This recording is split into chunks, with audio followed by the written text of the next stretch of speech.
Feeling cute. Might get my gallbladder removed later.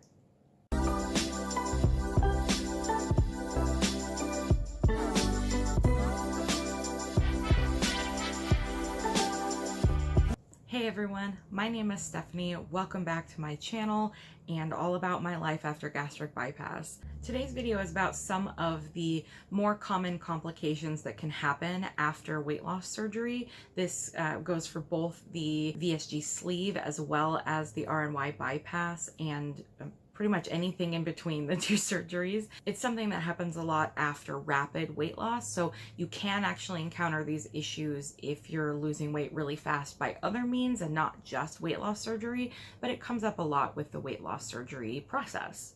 The big one that most people have heard about, or at least are a little bit familiar with, is the increased risk of having gallstones after weight loss surgery. But there's also slightly an increased risk with pancreatitis as well. But I wanted to talk about both of these issues in this video, partially because it's something to be aware of, but also partially because I actually ran into some personal experience with this in the last couple of weeks. So it's pretty relevant. So just sort of a quick and dirty anatomy lesson, just so you understand where this stuff is located and what the functions are. You have a really tight-knit relationship when it comes to your liver, your pancreas, and your gallbladder. One of your liver's functions is to create bile, and this is a digestive juice that helps break down fats and things further on in your system. And so the way that it sort of works is that your liver produces the bile, which drains into your gallbladder, and your gallbladder is a place where this bile is stored before a meal. And once you have a meal, it is excreted into the system, into your small intestines, and helps digest your food. Your pancreas is also right along in here with everything. They're all interconnected. Your pancreas also creates digestive juices that help break down foods in your small intestine. So all three of them work together and will distribute digestive juices, digestive enzymes into your small intestines to help digest your food and with the whole digestive process. Now, obviously, when we're talking about weight loss surgery here, there have been huge changes to our digestive system. Even if you didn't get the bypass where they actually rerouted things, your digestive system, the digestive process is kind of thrown out of whack once you've gone through this process. So it's no surprise that there are increased factors to complications that can arise with our organs that are part of this whole digestive process. One of the most common issues is getting gallstones after weight loss surgery. It's actually quite common, and some studies have even come out saying that the possibilities are 25, maybe even 35% of people who've gone through weight loss surgery will develop symptomatic gallstones. About 10 to 25% of people who lose weight through an extremely low calorie diet alone will have an increased risk for gallstones.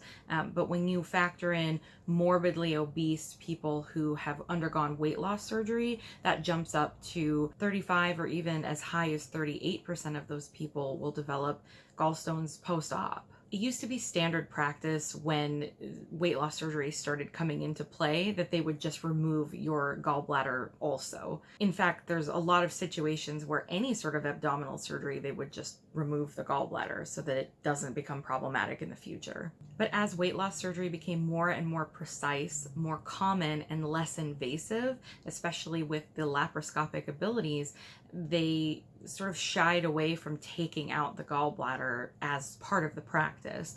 This has led to more studies realizing that it maybe isn't completely necessary to just remove the gallbladder. It's not something that is absolutely needed in order to stop some of these things from happening. And although it is an organ that we don't need in order to live, it does have a function, so it's probably better to err on the side of keeping it rather than just getting rid of it altogether. There is a 10 to 100-fold higher risk of developing gallstones after weight loss surgery. And although this risk is pretty high, studies have shown that people who had weight loss surgery were way less likely to die or have severe complications as a result of this surgery to remove the gallbladder or any sort of complication with these organs that we're talking about. That includes spending less time in the hospital, less money to treat, and overall an easier recovery experience.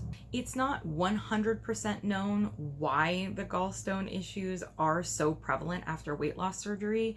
There's a pretty common belief that it has to do with rapid weight loss, especially since this does happen with extremely low calorie diets as well, and not just with weight loss surgery. But it's also possible that it's just related to obesity or the surgery itself, and it's still not entirely known what the cause is. Okay, so how do you know if you have a gallstone issue? Well, as you can probably imagine, pain in your abdomen is going to be most likely the first telltale sign. Now, that being said, it is entirely possible to have gallstones and them not to be symptomatic, in which case it's not a problem. They don't recommend removing the gallbladder unless you have symptomatic gallstones, because the gallstones themselves aren't the problem as much as when they move around. Gallstones can have a potential of blocking one of the bile ducts or even moving into the ducts, and that can cause extreme pain and can actually cause severe complications. And so that's when you may run into a potential emergency surgery situation. One of the main problems with gallstone symptoms is that they can vary between person to person, and so what you're feeling may not be something that is typical pain that somebody would feel with gallstones. Your gallbladder is located on the right side of your abdomen, and so if you have severe pain kind of right under your ribs on the right side of your abdomen, that's a pretty good indication that there might be a gallbladder issue. But it can also be felt in the middle, like the dead center of your abdomen, and the pain can radiate to your back, kind of like between your shoulder blades. As with anything, if you have a severe enough issue or episode, you may experience fever and chills. A bad enough episode may actually cause jaundice, where you have yellowing of the skin or yellowing of the whites of the eyes. Nausea, vomiting, all of those things are when you should be a little bit concerned about the abdominal pain that you have. It's also been said that black or tarry stools can be a sign of gallstone issues. So if you're having that kind of abdominal pain and also having those kinds of bowel movements, then that might be something to be concerned about as well. Ultimately, unless you're in an emergency situation where a stone is trying to pass and is lodged in a duct, or something is causing severe problems, the typical process would be to go to your doctor, have an ultrasound.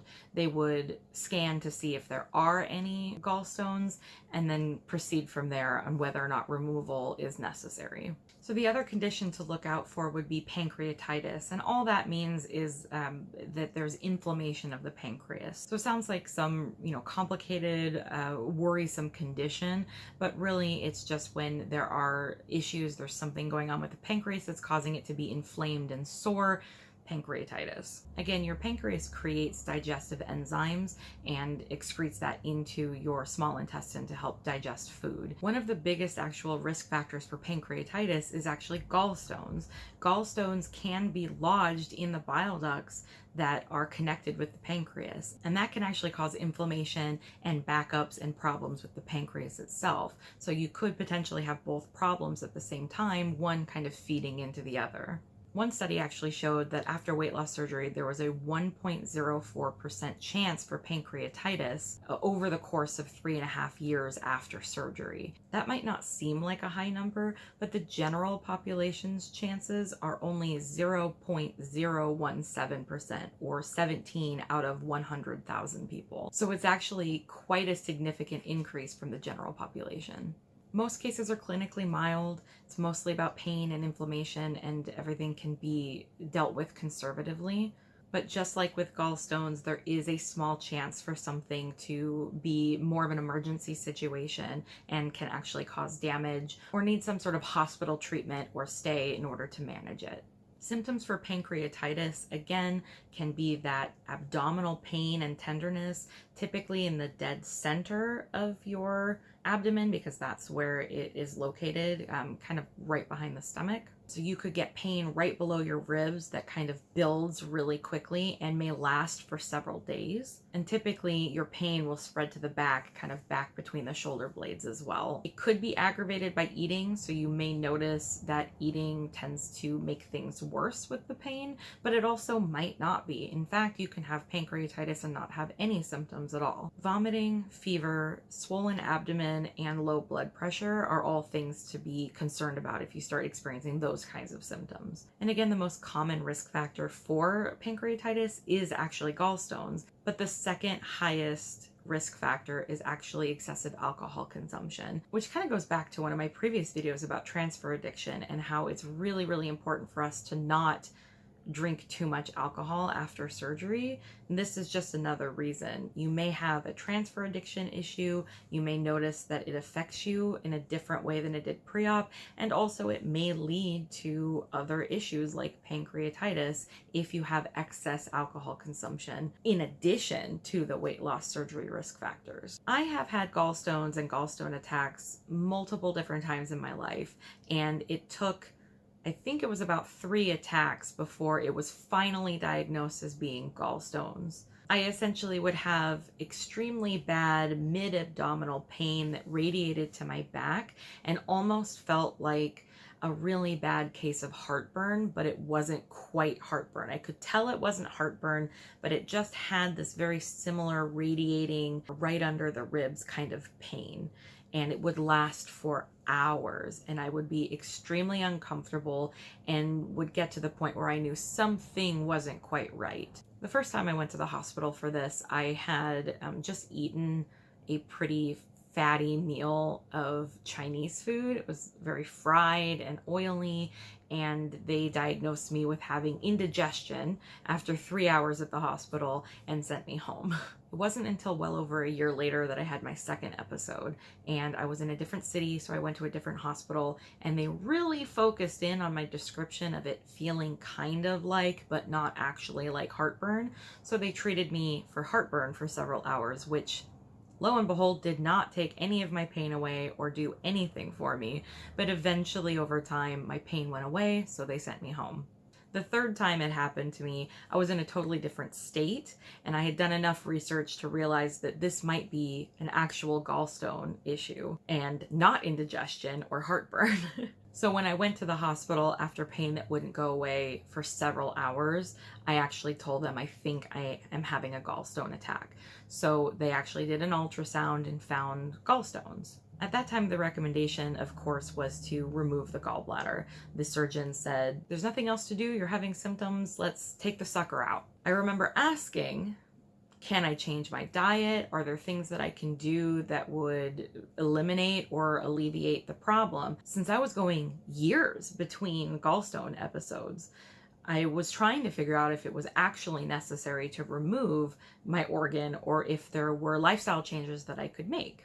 Being a surgeon, he said no, there was nothing I could do about it, and removing it would be absolutely no problem, and I would go back to completely normal. I got a second opinion, and she told me that because I was going so long between episodes, if I changed my diet and stopped eating fatty foods and really focused on eating healthier, exercising, and things like that, that I might actually not have a problem. She also let me know that you don't always go back to 100% normal after gallbladder removal. And in some people, it can actually affect what they can eat, because ideally, you aren't able to break down fats as easily after gallbladder surgery. And so you should probably alter your diet. So I started eating healthier and eating less fats, and I went a very, very, very long time without having another issue.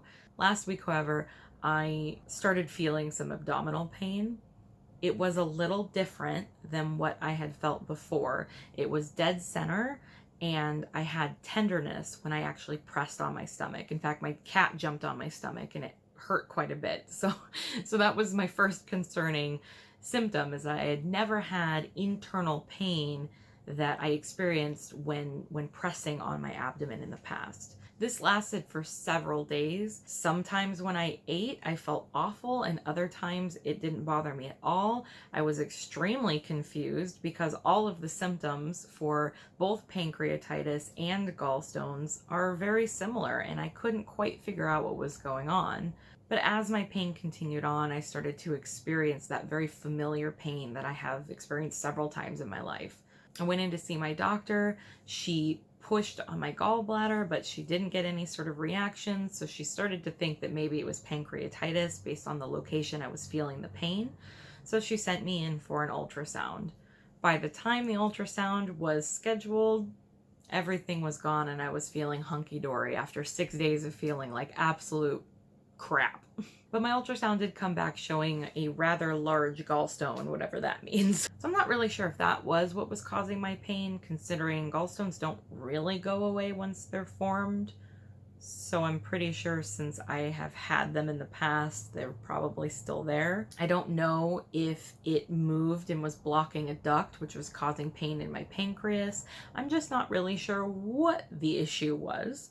I'm going to a GI consult soon and just kind of get a better idea of what's going on. And it's very likely that I may end up having to remove my gallbladder after all.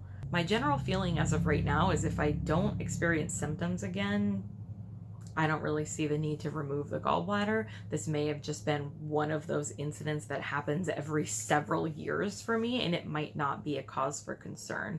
But that is definitely why I'm going to have a consult with the GI specialist and just try to understand, if I have any risks or issues with keeping the gallbladder if I am asymptomatic for long periods of time.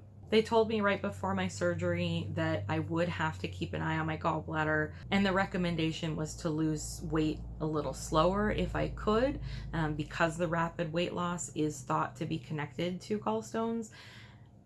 And I've tried, but I'm still losing weight pretty fast. So at some point, I think that there's just not much you can do. And if you end up being one of those people that has gallstone symptoms and issues after surgery, then it might just be something that has to get removed and you move on. But it's something to keep in mind, especially if you've had gallstones or gallbladder issues in the past, but you still have your gallbladder like me. It was something that has always been on my mind, and I've always tried to keep my fat intake relatively low post-surgery to try to avoid having an intense problem with my gallbladder. I'll keep you guys posted if I end up having to get it removed. And then I'll have at least 1 or 2 more tiny laparoscopic incisions on my abdomen to add to my collection. So that should be fun.